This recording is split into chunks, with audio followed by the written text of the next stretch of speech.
আন্দোলন সংগ্রামের ধারাবাহিকতায় 2024-এর ছাত্র গণ অভ্যুত্থান সংগঠিত হয়েছে।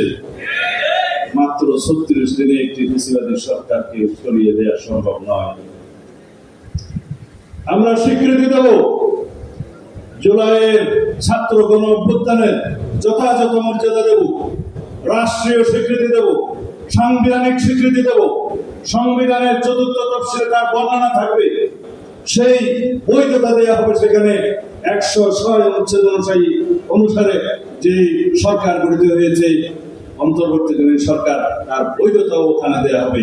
সবকিছু সাংবিধানিক স্বীকৃতি থাকবে, রাষ্ট্রীয় স্বীকৃতি থাকবে। আমরা সেটা বলেছি এবং আমাদের ভাষ্য, জুলাই ঘোষণাপত্রের ভাষ্য 5 মাস আগে জমা দিয়েছিলাম, 12ই ফেব্রুয়ারি এই বছরের।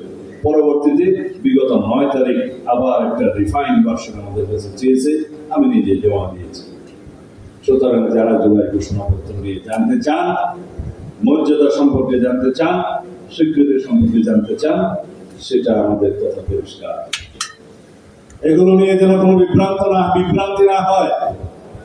তারা ওখানে লিখেছে 5ই আগস্ট থেকে 2024-এর সেটার বৈধতা দিতে হবে।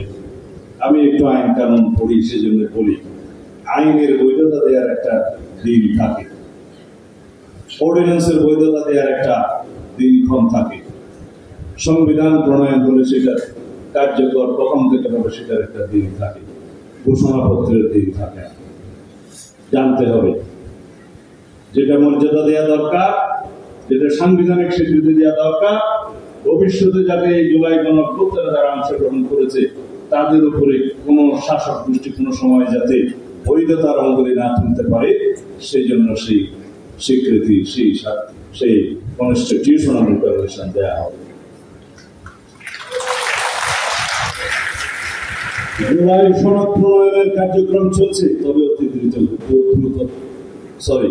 আমি একটু বাংলায় খুব মাঝে মধ্যে অসুবিধা হয়েছে, তবে ধীর গতিতে। আমরা বলছিলাম সংস্কার কমিশন আগস্টের 5 তারিখের আগে এই জুলাই সনদ প্রণয়ন করতে হবে। আমরা এটাকে বলি জাতীয় সনদ, কারণ জুলাই ঘোষণাপত্রের সাথে জুলাই সনদ বললে অনেকেই কনফিউজ হয়ে যায়, সেই জন্য এটাকে জাতীয় সনদ বলা যায়, দিতে হবে। কিন্তু যেই ধীর গতি লক্ষ্য করছি, তাতে আমার কাছে মাঝে মধ্যে মনে হয় এই সময়ের ভিতরে তারা কি করতে পারবে। আশা করি আমরা করতে পারবো, আমি আশাবাদী। আমি আসি আজকের দিনের এই অনুষ্ঠানে। আমার ছোট ভাইরা বলেছে অনেক কাহিনী, অনেক কথা। আমি সবসময় নির্বাচন থেকে যুক্ত ছিলাম এই আন্দোলন।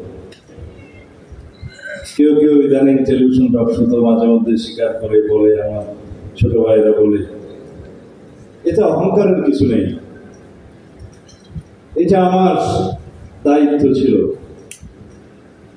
আমি মনে করতাম যদি বাংলাদেশ স্বৈরশাসন মুক্ত না হয়, আমি কোনোদিনই এই দেশে ফিরতে পারবো না। আল্লাহর কাছে প্রার্থনা করতাম আমার মৃত্যু যেন বাংলাদেশে এসে হয়, আমার কবর যেন আমার মা বাবার পাশে হয়। আল্লাহ আমার প্রার্থনা কবুল করেছে। সবসময় নির্বাচনে এই আশা নিয়ে দিন কাটাতাম, বাংলাদেশ একদিন ফ্যাসিবাদ মুক্ত হবে, স্বৈরশাসক মুক্ত হবে, বাংলাদেশের মানুষ সুশাসন পাবে, বাংলাদেশ সুশাসনে পরিচালিত হবে, আইনের শাসনে যেন বাস্তবায়ন। সেই কাজটা আল্লাহ আমাকে দিয়ে করাচ্ছে। সংবিধান কিভাবে সংশোধিত হবে, সেই কাজটা আল্লাহ আমাকে দিয়ে করাচ্ছে। আইনের শাসন কিভাবে প্রতিষ্ঠিত হবে, বাংলাদেশে কিভাবে গণতান্ত্রিক এবং সাংবিধানিক অধিকার মানুষের জন্য প্রযোজ্য হবে, সেই কাজ এখন করছে। আমরা সেই 15 তারিখের কথায় ফিরে যাই।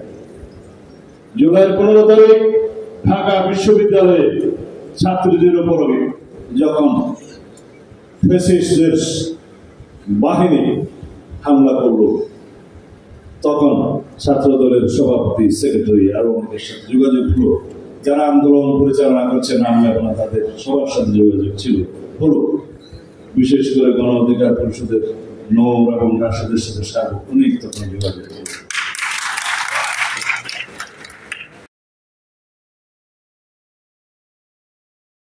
ওয়ালটন এখন দেশের সীমানা পেরিয়ে পৌঁছে গিয়েছে 50টিরও বেশি দেশে। ওয়ালটন, ঘরে ঘরে বিশ্বজুড়ে।